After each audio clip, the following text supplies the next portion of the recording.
Ayan mga idol, dahil malayo-layo pa yung araw uli ng update natin sa pa-challenge natin, no? Sa pa 5K natin.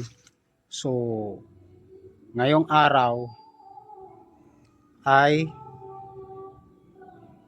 mamimigay naman tayo ng papansit dahil New Year na po. Paghanda sa New Year, no? Kaya make sure lang po na nakapag-share dito sa video at nakapag like and comment doon sa YouTube natin at nakapag-subscribe po. Kung bago ka lang naman po dito ay paki-follow na rin po yung Facebook page natin mga Lodi. Manatili lang pong manunood ng video natin dahil magkakaroon po tayo dyan. Promise. No? Kaya suportahan nyo ako, susuportahan ko rin kayo. Para patas-patas po tayo mga idol. So ngayon, pipili po tayo ng bibigyan po natin ng pangpansit ngayong araw. No, kasi New Year na po. No? Kaya pipili tayo ng bibigyan natin ng pangpansit.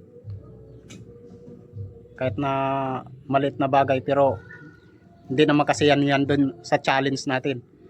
Yung challenge po natin mga idol, every weekly po yun. Magre-review po ako. At sino po yung pinakamaraming like, comment at sharing doon, siya po yung makakuha ng 5K challenge natin. Ayun, yun po yung malinaw mga idol. Kaya patuloy po yung pagsusuporta. Huwag kalimutang mag-share. Ganun lang yan para makuha yung challenge natin. Napakasimple lang po yan. Itong video natin dito sa YouTube, like, comment, and share.